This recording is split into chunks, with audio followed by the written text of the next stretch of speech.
नमस्कार मित्रांनो, आशा करतो तुम्ही आनंदित असाल. मुख्यमंत्री माझी लाडकी बहीण या योजनेसाठी काही मोठे बदल करण्यात आलेले. 12 प्रकारचे बदल आहेत. ते कुठले बदल आहेत ते आपण या व्हिडिओच्या माध्यमातून पूर्ण कव्हर करू. चला तर आपण बघूया. शासन निर्णय.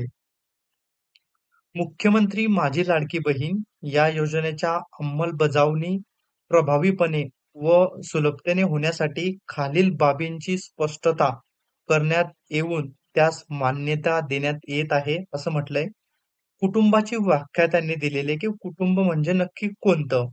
सदर योजनेसाठी कुटुंबाची व्याख्या खालीलप्रमाणे दिलेली आहे ती. कुटुंब म्हणजे त्याचा अर्थ असा होतो, की पती-पत्नी व त्यांची अविवाहित म्हणजे लग्न न झालेले मुलगा किंवा मुलगी. दुसरा महत्त्वाचा बदल त्यांनी दिलेले आहे, नवविवाहित महिलेच्या बाबतीत तिचे नाव रेशन कार्डावर लगेच लावणे शक्य होत नाही. त्यामुळे विवाह नोंदणी प्रमाणपत्र असलेल्या अशा नवविवाहित महिलेच्या पतीचे रेशन कार्ड हे उत्पन्नाचा दाखला म्हणून ग्राह्य धरण्यात यावा, असं शासनाने म्हटलेले. म्हणजे 15 वर्षापूर्वीचं जर रेशन कार्ड त्यांच्या मिस्टरांचं असेल, तर अशी ही महिला या योजनेसाठी आता पात्र झालेली आहे.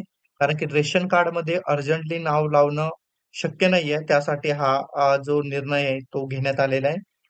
महत्वाचा तिसरा पॉइंट आहे, परराज्यात जन्म झालेल्या व ती सध्या महाराष्ट्रात वास्तव्य असलेल्या त्या महिलेने महाराष्ट्रातील अधिवास असणाऱ्या पुरुषाबरोबर विवाह केला असेल तर अशा बाबतीत त्यांच्या पतीचे जसं की पहिला जन्म दाखला किंवा शाळा सोडल्याचा दाखला किंवा अधिवास प्रमाणपत्र ग्राह्य धरण्यात येते.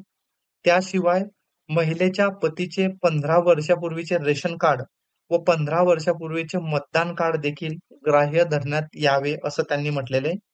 जर एखाद्या महिलेचा जन्म परराज्यात झाला असेल आणि महाराष्ट्रातल्या एका व्यक्तीसोबत लग्न केलं असेल, तर त्या महिलेच्या हसबँडच्या मिस्टरांचे जे डॉक्युमेंट्स आहेत, त्यातला कुठलाही एक जो पुरावा असेल तो ग्राह्य धरण्यात येईल, असं त्यांनी म्हटलेलं आहे. चौथा आणि महत्वाचा पॉइंट त्यांनी दिलेला आहे, सदर योजनेचा लाभ घेण्यासाठी पोस्टातील बँक खाते ग्राह्य धरण्यात यावे. म्हणजे तुमचे जर ऑलरेडी पोस्टाचं खातं असेल, तर ते आता ग्राह्य धरलं जाणार आहे. 5वं, योजनेच्या ऑफलाईन अर्जावरील लाभार्थी महिलेचा फोटो काढून तो ऑनलाईन अर्ज दाखल करण्यासाठी ग्राह्य धरण्यात यावे. म्हणजे आधी कसं होतं, की तुम्हाला ई-के-वाय-सी करावं लागत होती. समोर व्यक्ती असली तरच तो फॉर्म कंप्लीट होत होता. पण आता तसं नाहीये. तुम्ही ऑफलाईन जरी फॉर्म भरलेला असेल, तर त्या फॉर्मवरनं हा फोटो काढून इथे अपलोड करता येईल.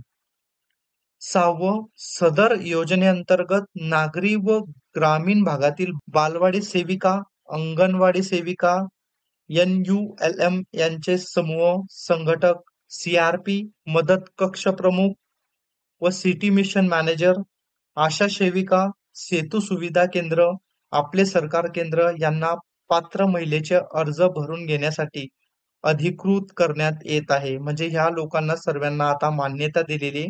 जसं की बालवाडी, अंगणवाडी झाले, या लोकांना सुद्धा आता मान्यता देण्यात आलेली आहे, की तुम्ही त्यांचे फॉर्म भरू शकता. जसं की CRP मदत कक्ष झाले किंवा सिटी मिशन मॅनेजर, आशा सेविका, सेतू सुविधा केंद्र, आपले सरकार हे या महिलांचे पात्र महिलांचे जे अर्ज असतील ते भरून घेण्यास मदत करतील. 7वं, केंद्र शासनाने विविध शासकीय योजनेचा लाभ PFMS DBT प्रणालीद्वारे देण्याची प्रक्रिया कार्यान्वित केली आहे.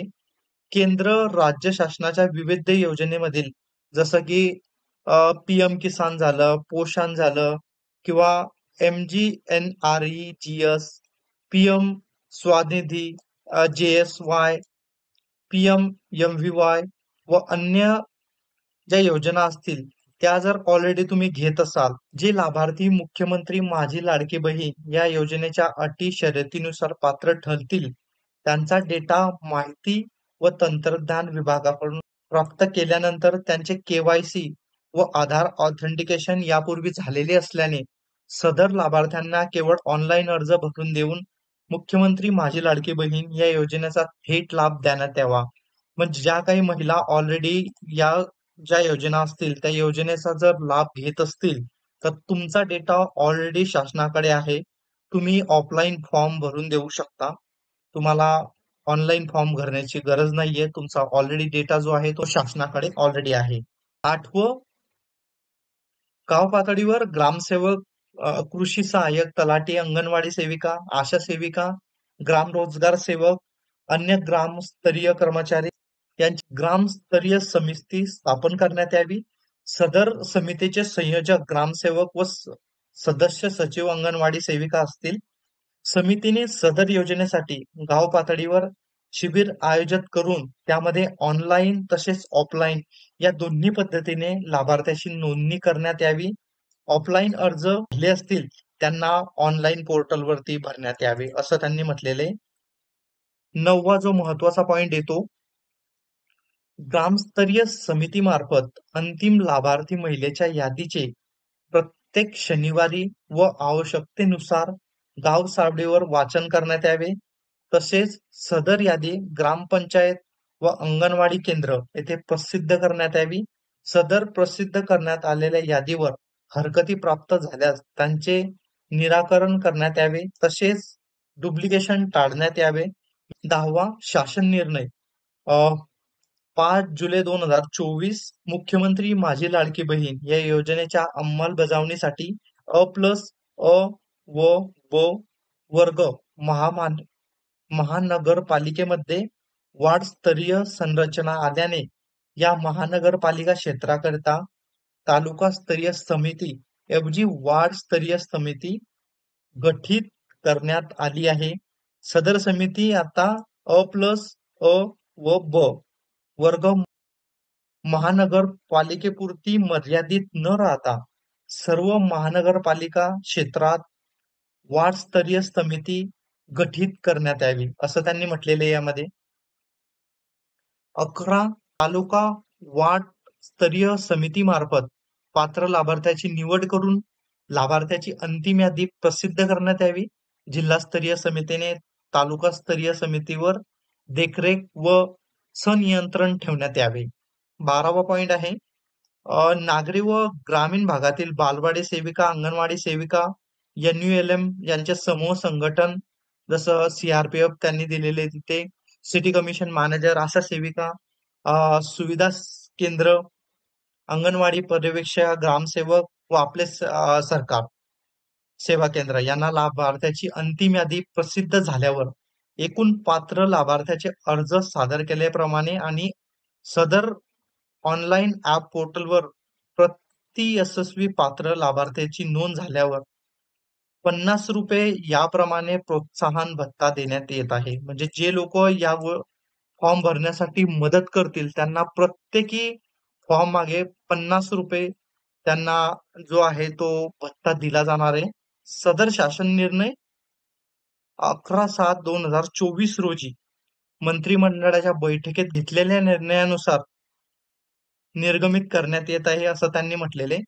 सदर शासन निर्णय महाराष्ट्र शासनाच्या या वेबसाईटवरती संकेतस्थळावर उपलब्ध करण्यात आला असून त्याचा जो क्रमांक आहे हा क्रमांक तुम्हाला इथे त्यांना एंटर करून जो आहे तो तुम्हाला बघता येणार आहे. मित्रांनो, आशा करतो की तुम्हाला या व्हिडिओच्या माध्यमातून जी अपडेट्स आहे आता रिसेंटली मुख्यमंत्री माझी लाडकी बहीण या योजनेचे जे अपडेट्स आहेत ते तुमच्यापर्यंत पोहोचले असतील. चला तर भेटूया आपण पुढच्या व्हिडिओमध्ये. तोपर्यंत स्वतःची काळजी घ्या. जय हिंद.